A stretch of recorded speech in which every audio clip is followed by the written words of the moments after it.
I'm Brad Newcombe, and you're watching Pressure Point. Since the arrival of the first non-Indigenous people to Canadian shores, the history between First Nations people and non-natives has been marked by pain and suffering. And that suffering is beyond personal. Some of it has been systemic. The Indian Act and the residential school legacy, just two examples. Well, my guest is Jessie Oliver, and she is a diaconal minister with the United Church of Canada, and she spent much of her life working with First Nations people, both within the church and outside the church. And she has done many wonderful things, and that love is shared two ways. But she also worked at the Port Alberni Residential School in the 1960s when, unknown to her, a number of children were abused. And she's here with me to talk about her history and also our collective Canadian history with First Nations people. Well, thank you, Jessie, for being here. It's really wonderful to have you as a guest. Well, it's an honor to me to be here. Oh, well, it's good. And I'm so glad you're going to be able to tell us a little bit about your own personal story. So I'd like to start with, why did you first go to work with First Nations people? That's really interesting because I grew up on a farm, not very far from Brantford in Ontario, where the Mohawk Reserve was.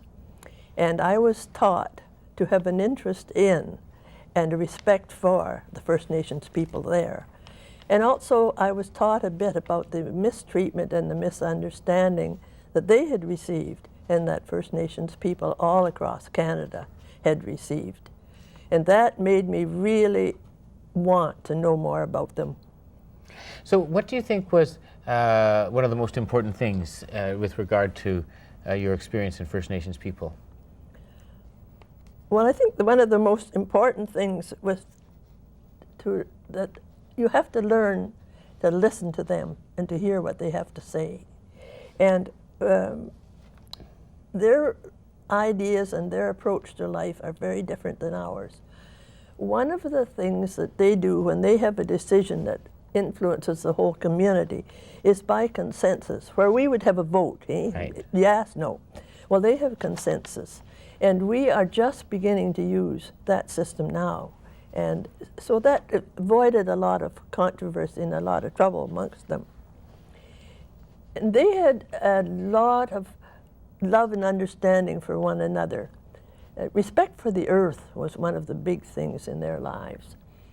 I remember one of the men telling me about their prayer life. And I was really surprised because he said that when they went to hunt or fish or court or fight, whatever, they always had to pray first. But before they could pray, they had to be clean. So that might mean swimming in the ocean, even in the winter. If they'd had a quarrel with somebody, they had to make that up.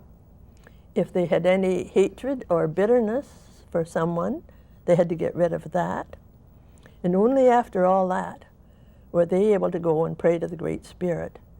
And a lot of them had a specific place where they used to go, that was their own place. What a wonderful tradition. Mm-hmm. I mean, it's a beautiful tradition, isn't Yeah. it? What do you think that we need to hear from First Nations people as non-natives? Well, I think we need to hear the things that are behind the news. You know, we hear all this talk about the land claims and a lot of things like this, but we don't hear the things that are behind the news that made the people feel the way they do. And I would say the greatest loss that First Nations people have had is the loss of their dignity. Because all of the other things, the loss of their land, their totem poles, their potlatches, their family life, all of their language, all of these things contribute to the loss of dignity. And that is something that they really feel, and they have a really strong sense of inadequacy because of their loss of dignity. Did you see some of the consequences of that in your work with First Nations people? You worked in the Queen Charlotte Islands, you worked in Howsett, Port Alberni, Bella Coola. Did you see some of the consequences of that loss of dignity? Yes, I did, because if there was something happened in their community life that they were uncertain about, especially if it had to do with our police, especially with our police, they would want me to be there. Like, for instance, a man was drowned at a house, and they had to take the body to Tofino to have the police see it, to have an autopsy, and they wanted me there. And so I went with them.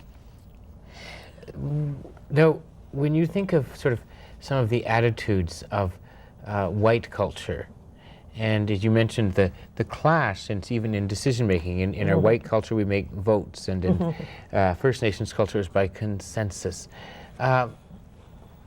Obviously, some very huge differences in attitudes and an approach to life. Can you comment a little bit about on the two different ones, and you were bridging them in many ways? Well, that's a very difficult one, because when I think about attitudes, I get caught up on our attitude towards First Nations people.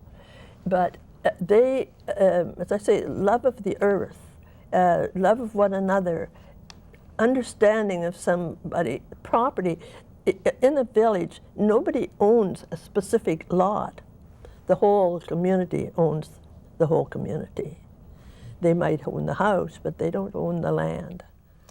So that's one of the things that's very different in their attitude. I want to go back to how you first answered that question when you said, well, that's a difficult one, because you said, I get so caught up in our attitudes toward First Nations people, meaning sort of a white culture. Say more about what you mean. Well, a lot of people have a very superior attitude. They think of First Nations people as second-class citizens. I've had a woman say to me when she found out that I had been working with First Nations people, well, I know all about Indians. And that really upset me. I had an awful time keeping my mouth shut because I felt at the time there was no sense arguing with her. Right. But that's one of the kind of things that they look down on them. And now here's an example. When I was working in Port Alberni, there was one young lad, and he had a handicap. He was going home from school for lunch, and he passed this Indian man lying on the street. And several people had walked by, but this young lad went and looked at him, and he said, "That man's having a seizure." So he ran into the nearest store and got some help for him. Everybody else had just walked back. Oh, another drunken Indian. Wow. So and that's in a small town like Port Alberni. No, I mean, that's not in a sort of a big bustling city where we sometimes sort of assume that those things happen more easily. Right. Now, what do you think or feel about what has become public about life in residential schools? And need to say that you worked in a residential school in Port Alberni for 3 years, and that, of course, there's been a lot of publicity over abuse that took place in that school, and you didn't know about that. But so what do you think or feel about things as it's become public? Well, my first feeling when I heard about it was just sheer anger. And when I heard the first story about what happened, I was so angry that I went to friends to sort of unload, and I can remember standing in their living room and the language that came out of my mouth. I was just so angry. Now, where was you, and to whom or to what was your anger directed? To the perpetrator of the abuse, and also to the administrator, because I was told about it and refused to believe it. Right. And so maybe, and for not everyone will know that there were boys that were abused by the principal of the college. Well, it was not the principal, it was their dorm supervisor. Dorm supervisor, okay. And it was sexual and physical and emotional abuse? Yeah. And it was devastating. It was. I mean, just unbelievable. And then I felt resentment. I was resentful at the church, and I'll explain that a little bit later. And I was ashamed. I was ashamed to think that we, as people who were supposed to be in a position of authority and education to these children, were letting this kind of thing happen. And that really upset me.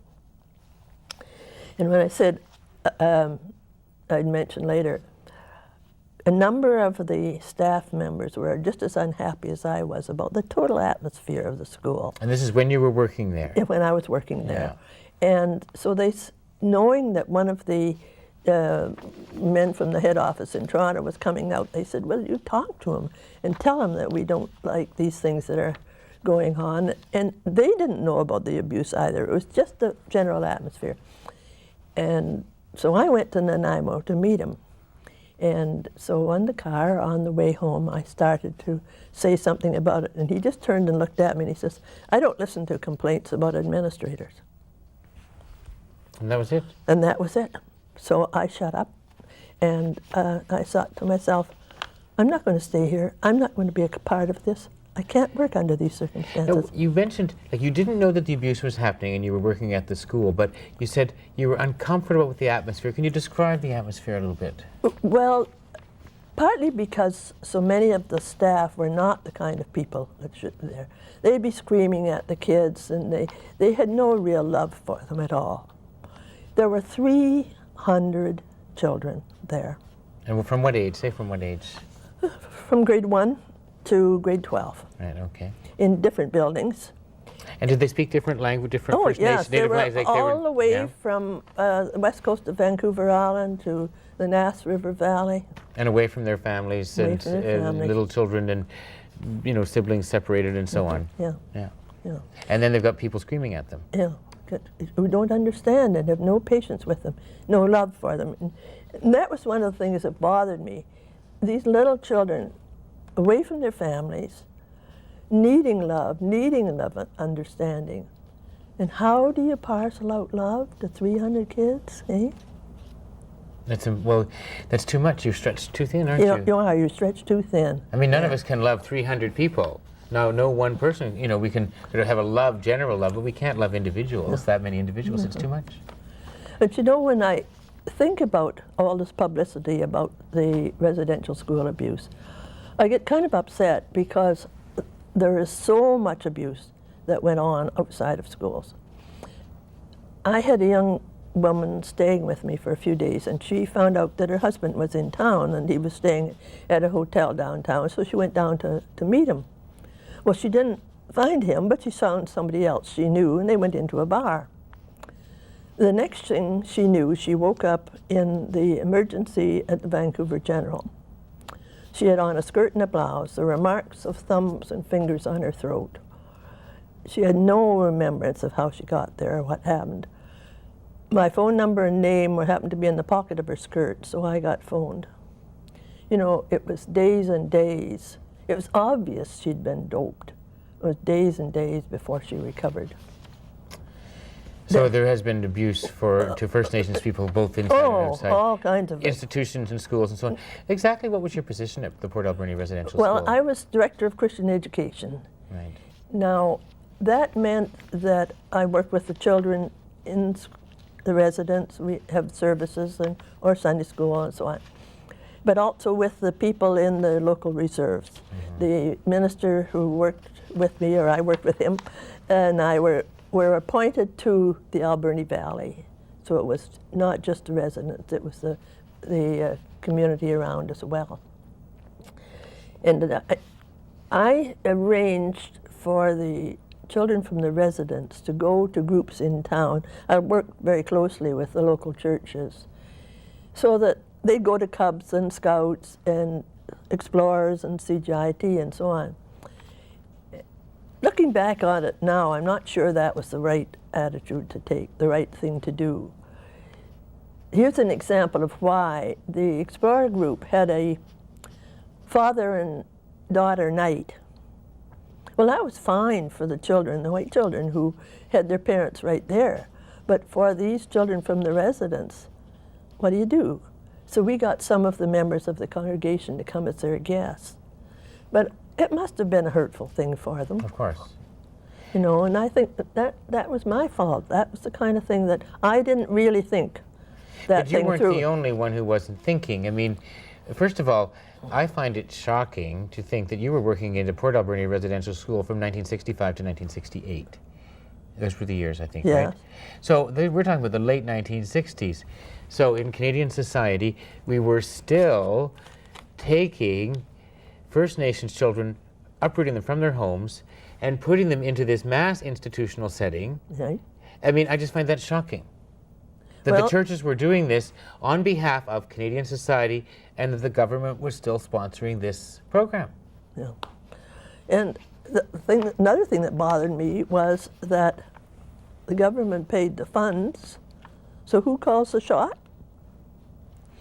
The one who pays the funds. The one that pays the funds. So what were some of the shots that, I mean, so when you say the government calls the shots, was there any dissatisfaction there? Well, I would say that was partly the reason for the poor staff, because they didn't give enough money to pay enough salaries to get the proper kind of people, the people that had training to work with children. A lot of the people had no experience. They worked at other things, but they'd had no experience at working with children. And I suppose there wasn't the same kind of check and balance system that we would hope to have in this day and age. Not saying that it's happening everywhere anyways, because there will be places where it's not, but that people were allowed to get hired and then that was it. Yes, the administrator hired them, and he really was not interested in the church. No. Now what, you mentioned that you grew up in Ontario near a First Nations reserve and you were taught to have respect, and you've obviously learned a great deal from First Nations people. What was it that, and I trust that you had a sense of call to the positions that you followed in the church. So what was it that attracted you to the Port Alberni Residential School? Why'd you go there? Well, I was asked by the church. The minister who was working in the Alberni Valley at that time and the administrator came to see me and asked me if I would go. And I went because I thought maybe I could be of some help. Maybe I could do something. And you know, when I say that, and I've thought about it since, there was some superior attitude in my mind when I was thinking about, I could do some good, eh? That was part of my own attitude, really. But yeah, I understand what you're saying, and I know it's great for you to share that, because it makes us all look at those, the darker side of that wanting to do good. Mm-hmm. Yeah. That sometimes we think, well, this is so good, there could be no darker side, but it's not. Yeah. And how is this impacting the other person or the other culture, the other religion, and so on? Yeah. What were your most painful experiences in the Port Alberni Residential School? Well, not being able to get heard when I needed to. I think seeing the poor staff, seeing these lonely little children, especially the little ones, who just needed love so badly, and not being able to do much about it. Oh, sounds horrible. Yes. I mean, what a helpless position, because you were being silenced as well. Your voice was not allowed to be heard as well as the children's voices. That's right. So for an institution, church and government, two institutions, sort of very immobile and intransigent. What about satisfying? I mean, I know that, what are some of your satisfying memories? I think knowing that the children would talk to me, which a fair number of them did, and the feeling that I had that they knew I would listen.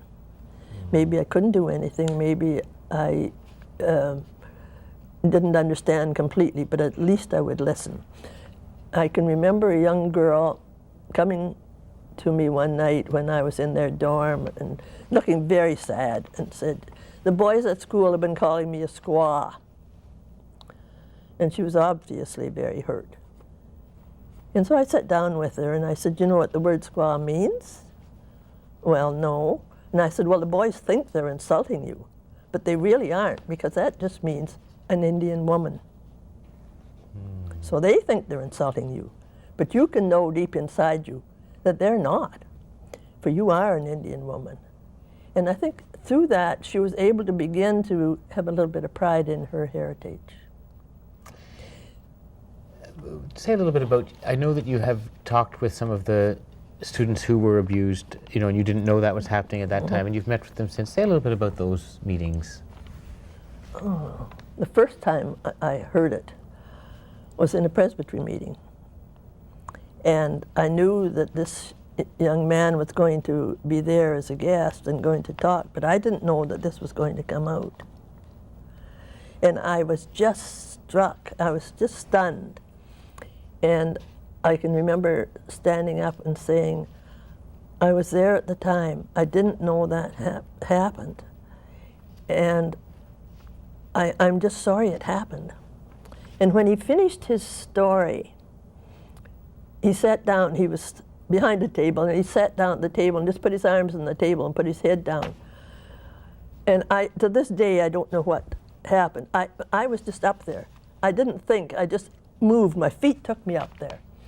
And I just put my arm around him, and he just leaned back against me, and I said, "Oh, God, Willie, I'm sorry." And that experience was really traumatic for me, and yet it was good in this way, that he felt that I really cared. And as we worked during the law court, during the trial, I talked to him a number of times, and to a number of the others, and some of their stories were just terrible. But the great sense of appreciation that was just overwhelming, because I was willing to go there to that court and witness, in a sense, against the church that I loved and had worked for, and that hurt. How do you sort out because you've said a couple of times I felt guilty, and yet it wasn't your fault. I mean, you were working in a system, and we never see things quite as clearly when we're in the middle of them, and yet at the same time, and you also say you love the church, and the church was complicit, but there's a whole society that's also guilty too. So how do you deal? Can you just sort of, I mean, that's a lot I've just thrown at you, but how do you pull those things together? Well, I think partly because I'm part of society. But some of the things that have happened really hurt.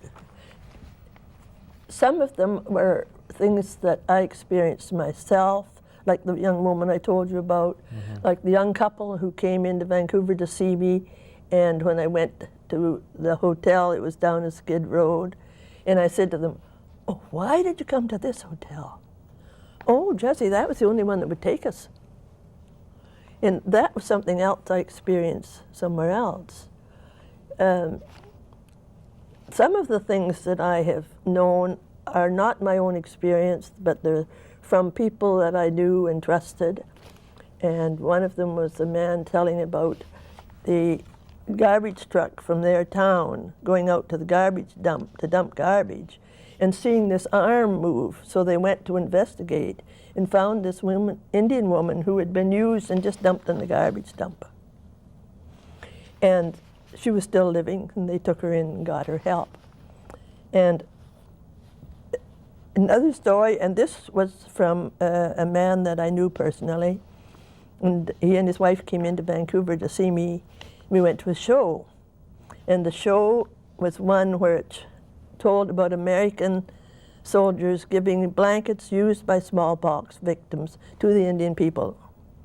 And I was embarrassed, and after we came out, I said something about it, and he just turned very quietly, said, "Jessie, it happened here as well."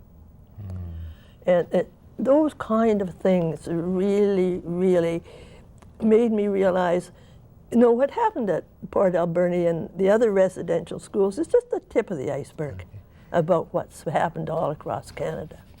So what can the church do now, given this is our history, this is our legacy, it's coming to light? Where does that leave us? How do we respond? What do we say? What do we not say? All of those things. What is our response? What do we do?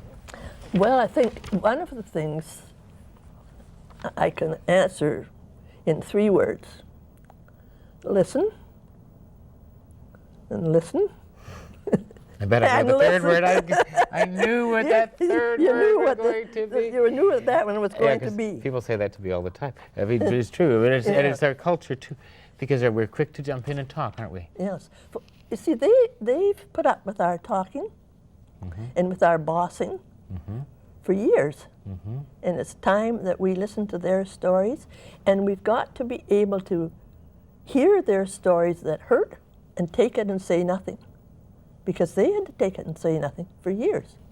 Years. When you think of the life for children in residential schools, taken from home, not allowed to speak their language, given orders and so on, you know? No. And not just in resident, as you mentioned, I mean, in other places, institutions, and we look at prisons in Canada with a disproportionate number of First Nations people.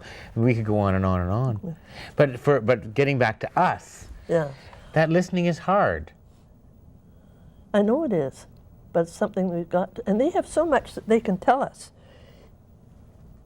I mean, I suppose that's something we have to work at, don't we? Just being able to not jump back, not be defensive, not anything, just listen. The other thing I think is we can understand, well, I'll tell you the story and it'll explain it better than any word I can use. We just have a little bit of time, not too long, just a minute left, so okay, it has I'll to make be this quick. quick. This man was taking a child to the hospital to see the doctor, and it was a white child. And he walked into the office with the child, and the doctor says, "The office hours are over, I haven't got any more time." And the Indian man said, "Doctor, this is a white child." And the doctor took it. Oh, and I'd like to finish with a little story about this basket that I've got down here. Okay. I worked at an Indian community, and a teacher and I had just come from college. Right. And we didn't have much money. And so near Christmas time, they said, "Are you going to go to Vancouver for Christmas?" And we Okay, I have to stop you because we are out of time. I hate to say that, but I will tell the story perhaps some other time. Okay. But anyways. You want me to finish it then? Okay, no, not enough time on air. Sorry about that, Jessie. No. Okay. Thanks for being with me. Really appreciate your story. Thank you. I'm talking with Jessie Oliver, a Diaconal minister who worked in residential schools and with First Nations people throughout BC for much of her life. Thanks for joining us on Pressure Point. I'm Brad Newcombe.